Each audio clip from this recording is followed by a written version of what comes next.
The final hours at 5 Poppies, love, loss, and sacrifice rock General Hospital.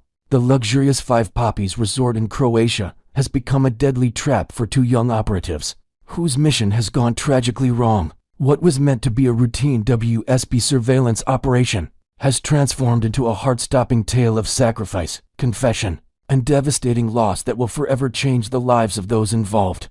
The capture. Vaughn and Jocelyn Jacks find themselves bound and helpless in a cramped storage room at the resort. Their carefully planned undercover mission having crumbled under Pascal's watchful eye. The sinister concierge, acting on orders from his mysterious boss, had seen through their Mr. and Mrs. Christopher Nash cover almost immediately. Now, with their hands tied behind their backs and time running out, the 2 agents face the very real possibility that they may never see Port Charles again. "I should have listened to you," Joss whispers to Vaughn in the darkness, her voice trembling with regret. "You wanted to leave right after we dealt with that first assassin." Vaughn shifts uncomfortably in his restraints, trying to get closer to her. "We both knew the risks when we signed up for this, Joss. The WSB doesn't send people on missions with guaranteed happy endings. The weight of their situation presses down on them like the humid Croatian air. They had come so far from that first night when Vaughn had saved Joss from a would-be strangler, when she had been forced to shoot a man for the first time. Now, as Pascal's footsteps echo in the hallway outside their makeshift prison, both agents know their luck may have finally run out. Jason and Britt's desperate plan. Meanwhile, Jason Morgan moves through the resort's corridors with the stealth of a seasoned operative. His reunion with Britt Westburn had been both shocking and heartbreaking, seeing the woman he once loved reduced to a virtual prisoner, forced to work in a laboratory under constant surveillance. But Britt's revelation about Joss and Vaughn's captivity has galvanized him into action. "You're sure they're being held on the 3rd floor?" Jason asks quietly as they huddle in Britt's room, studying the layout she's sketched on hotel stationery. Britt nods, her hands shaking slightly as she injects herself with the mysterious medication that keeps her Huntington's disease at bay. "Pascal had them moved after I was caught trying to help them. He's getting paranoid, thinks someone's going to mount a rescue operation." "Someone is," Jason replies grimly, checking his weapon. "We're going to get them out of here, all of us." For a moment, Britt's mask slips, and Jason sees the woman he fell in love with years ago. "What if we can't? What if this is where it all ends?" Jason reaches out and touches her face gently. "Then we go down fighting. That's what we do, Britt. That's who we are." The gunfight erupts. The rescue attempt begins just after midnight, when the resort's skeleton crew offers the best chance for a covert extraction. Jason moves through the service corridors while Britt creates a distraction in the laboratory, claiming equipment malfunctions that require Pascal's immediate attention. For precious minutes, their plan works perfectly. But Pascal is more cunning than they anticipated. Instead of rushing to the lab alone, he brings reinforcements, 3 armed men who have been stationed throughout the resort, specifically to prevent exactly this type of rescue attempt. When Jason reaches the 3rd floor storage room and begins working on the locks, the trap springs shut round him. "Mr. Moore, I presume." Pascal's voice cuts through the darkness as lights suddenly flood the hallway. "Or should I say, Mr. Jason Morgan of Port Charles?" The gunfight that follows is swift and brutal. Jason, despite being outnumbered, manages to take down 2 of Pascal's men before a lucky shot catches him in the shoulder. But it's enough of a distraction for Vaughn to work free of his restraints, using the manicure scissors Britt had secretly passed to Joss days earlier. "Get down," Vaughn shouts, pushing Joss behind an overturned table as bullets fly in both directions. The young WSB agent proves his worth, laying down covering fire that allows Jason to reach better cover. But in the chaos of the firefight, none of them notice Pascal circling around behind them until it's too late. Vaughn's ultimate sacrifice. The bullet catches Vaughn in the chest just as he turns to shield Joss from Pascal's final, desperate shot. The impact sends him spinning, blood immediately staining his shirt as he collapses to the floor. "Vaughn!" Joss screams, forgetting all about the danger as she rushes to his side. The gunfire stops abruptly. Pascal is down, taken out by Jason's return shot, and the last of his men has fled into the Croatian night. Joss cradles Vaughn's head in her lap, her hands trying desperately to stem the flow of blood from his wound. "Stay with me," she pleads, tears streaming down her face. "Help is coming." Jason's calling for backup, but Vaughn can see the truth in her eyes, can feel his strength ebbing away with each labored breath. His hand finds hers, squeezing weakly as he looks up at the woman who has become so much more than just a mission partner. Joss, he whispers, his voice barely audible above the chaos around them. I need to tell you something.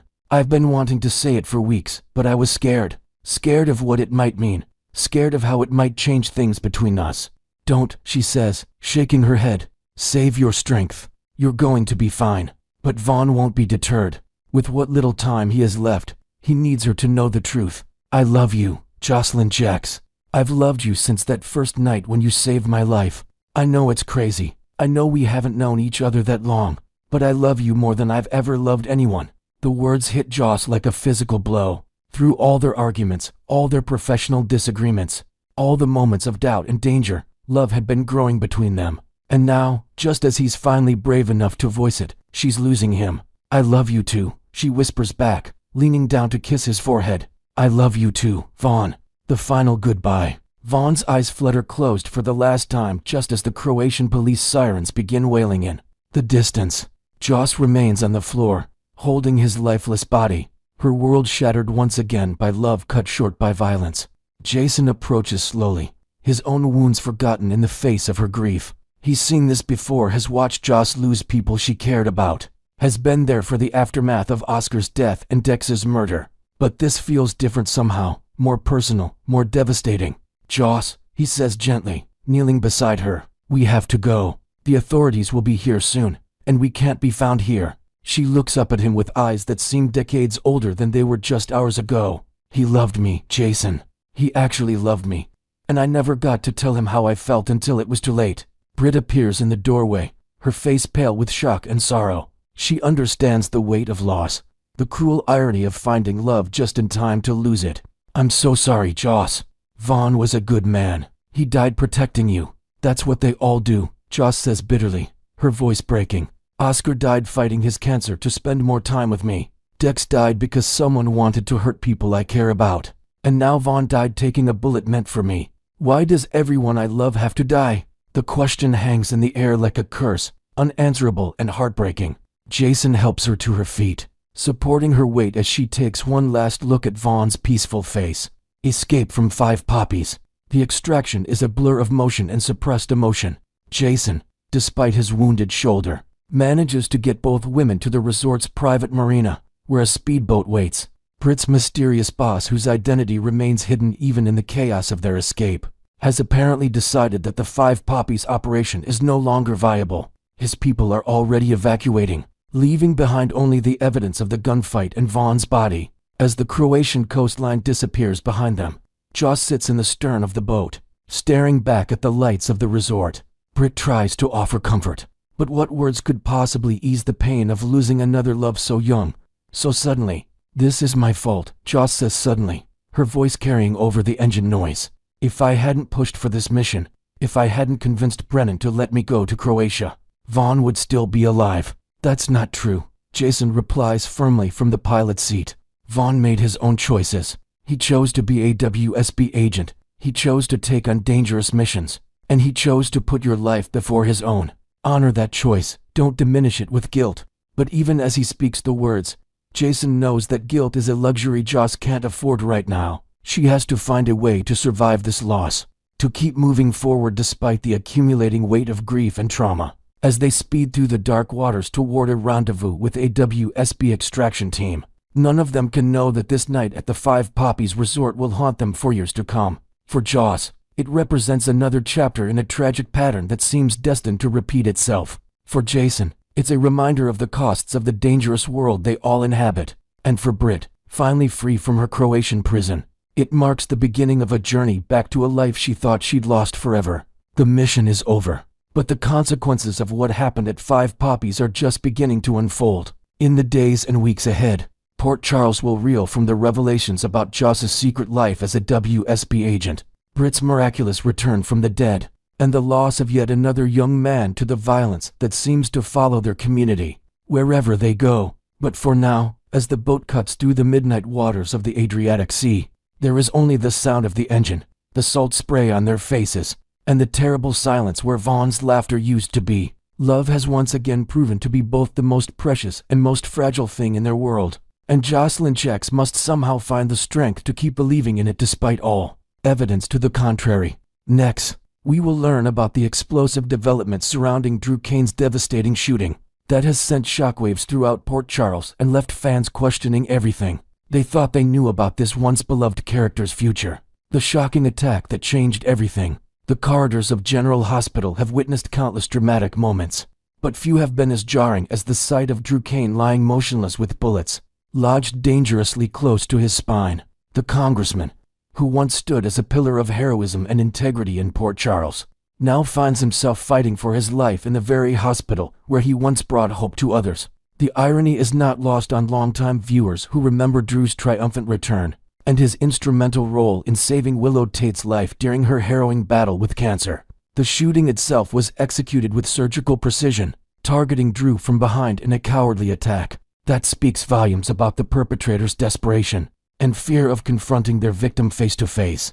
The bullet's proximity to Drew's spinal cord has created a medical emergency of the highest order, with paralysis looming as a terrifying possibility that could forever alter the trajectory of this complex character's storyline. Lucas Jones, the unlikely savior, in a twist that showcases the medical drama's commitment to exploring moral complexities. Lucas Jones has emerged as Drew's primary physician, bound by his Hippocratic oath to save the very man whose recent actions have made him one of Port Charles' most despised residents. Lucas, known for his unwavering dedication to medical ethics, faces an unprecedented challenge as he navigates the delicate surgical procedures required to extract the bullets while preserving Drew's neurological function. The emotional weight of treating a patient who has caused so much pain to the community weighs heavily on Lucas's shoulders, yet his professional integrity remains uncompromised. The medical team's round-the-clock efforts have become a race against time, with every passing moment potentially determining whether Drew will walk again or spend the remainder of his life confined to a wheelchair. The hospital's state-of-the-art neurological unit has been mobilized, with specialists consulting from across the country to ensure Drew receives the most advanced care available. From hero to villain, Drew's dramatic character evolution, the transformation of Drew Kane from beloved hero to Port Charles pariah, represents one of General Hospital's most ambitious character arcs in recent memory. Cameron Matheson, the talented actor behind this controversial character, initially expressed reservations about embracing Drew's darker impulses, concerned about alienating fans who had grown attached to the character's heroic persona. However, Matheson's perspective evolved dramatically as he delved deeper into Drew's psychological metamorphosis, discovering unexpected layers of complexity that challenged his acting abilities in thrilling new ways. The actor has described this villainous turn as his little fantasy escape, allowing him to explore the shadowy recesses of human nature while maintaining the core essence that makes Drew compelling. The creative team's decision to transform Drew into a morally ambiguous figure required careful plotting and gradual character development, ensuring that his descent into questionable behavior felt organic rather than forced. Each calculated move Drew made served to isolate him further from his former allies, while simultaneously establishing him as a formidable antagonist capable of manipulating situations to his advantage. The Who Shot JR? Parallel and cultural impact. The shooting storyline deliberately evokes memories of television's most famous whodunit mystery, drawing inspiration from the legendary Who Shot JR arc that captivated audiences decades ago. Laura Wright's prescient observation that Drew was morphing into a J.R. Ewing-type character proved remarkably accurate, as the congressman's ruthless pursuit of power and influence began to mirror the oil baron's notorious tactics.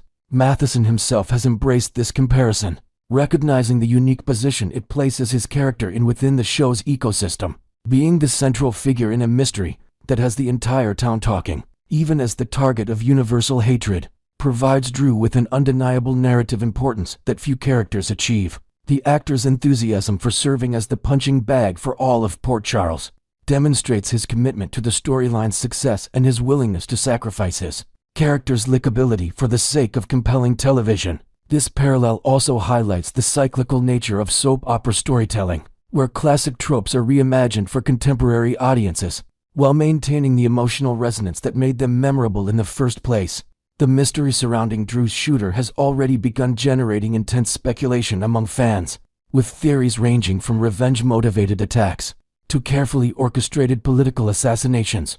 Medical complications and surgical challenges. The medical aspects of Drew's condition have been portrayed with remarkable attention to detail, showcasing the writer's commitment to authenticity in their depiction of spinal trauma. The bullet's location near Drew's vertebrae creates multiple complications that extend beyond the immediate threat to his mobility, potentially affecting his sensory functions, autonomic nervous system, and overall quality of life. Lucas Jones faces the monumental task of performing microsurgery in an area where even the slightest miscalculation could result in permanent disability or death. The surgical team must navigate around crucial nerve pathways while removing foreign objects that have potentially caused fragments to scatter throughout the surrounding tissue. Advanced imaging techniques and real-time monitoring equipment have become essential tools in this life-or-death procedure. The psychological impact of Drew's potential paralysis adds another layer of complexity to his character's future development. A man accustomed to physical dominance and intimidation tactics would face an entirely different set of challenges if confined to a wheelchair, potentially forcing him to rely more heavily on intellectual manipulation and political maneuvering to achieve his goals. Portia's questionable motivations. The offer from Portia Robinson to assist in Drew's surgery has introduced an element of uncertainty that has both medical staff and viewers questioning her true intentions. While her surgical expertise would undoubtedly be valuable in such a complex procedure, her personal history with Drew and the broader Port Charles community raises concerns about potential conflicts of interest. Portia's willingness to scrub in could represent either a genuine desire to save a human life or a more calculated move designed to ensure a specific outcome. The ambiguity surrounding her motivations adds tension to an already high-stakes situation, as viewers wonder whether she will uphold her professional obligations or allow personal feelings to influence her surgical decisions. The ethical implications of Portia's involvement extend beyond the operating room, potentially affecting her relationships with colleagues and her standing within the medical community. Her actions during Drew's surgery could either cement her reputation as a dedicated physician or raise serious questions about her professional judgment and moral compass. The mystery of the shooter's identity. The identity of Drew's assailant remains shrouded in mystery, with numerous suspects having both motive and opportunity to commit such a violent act. Drew's recent behavior has created a substantial list of enemies, ranging from former allies who felt betrayed by his transformation to new adversaries who view him as a threat to their own interests. Political rivals could have orchestrated the shooting to eliminate Drew's influence in congressional affairs, while personal enemies might have acted out of revenge for his manipulative schemes. The possibility of a crime of passion cannot be dismissed, as Drew's romantic entanglements have left several individuals feeling used and discarded. The investigation into the shooting will likely uncover a web of interconnected relationships and hidden agendas that extend far beyond the immediate crime. Each potential suspect brings their own backstory and motivation, creating multiple viable theories about who pulled the trigger and why. Drew's potential recovery and future retaliation. Cameron Matheson's hints about Drew punching back suggest that the character's story is far from over, regardless of the shooting's immediate consequences. Even if Drew survives with significant physical limitations, his intellectual capabilities and political connections could prove more dangerous than his previous methods of intimidation and manipulation. A recovered Drew might emerge with a renewed sense of purpose and an even more ruthless approach to achieving his goals. The experience of vulnerability could either humble the character or fuel an intense desire for revenge against those he perceives as responsible for his downfall. The possibility of temporary memory loss or a coma-induced personality change opens additional narrative possibilities, potentially allowing Drew to reinvent himself while maintaining plausible deniability about his previous actions. This psychological reset could serve as either genuine redemption or calculated deception, keeping viewers guessing about his true intentions. The broader impact on Port Charles. Drew's shooting reverberates throughout the entire Port Charles community, affecting relationships and alliances that seemed stable just days before. Former friends and enemies alike must reassess their positions as new information emerges about both the crime and Drew's condition. The incident forces other characters to confront their own moral boundaries and question whether anyone truly deserves such violent retribution, regardless of their past actions. This soul-searching creates opportunities for character development and unexpected alliances as the community grapples with the aftermath of attempted murder in their midst. As Drew fights for his life, The power vacuum created by his incapacitation will likely trigger a scramble among various factions seeking to fill the void left by his absence. Political maneuvering, business negotiations, and personal relationships will all shift as other characters position themselves for advantage. In this new landscape, the resolution of Drew's shooting storyline promises to reshape Port Charles in fundamental ways, setting the stage for future conflicts while potentially offering redemption arcs for characters who have strayed from their moral foundations. Whether Drew emerges victorious, defeated, or forever changed, his impact on the community will continue to resonate long after his recovery.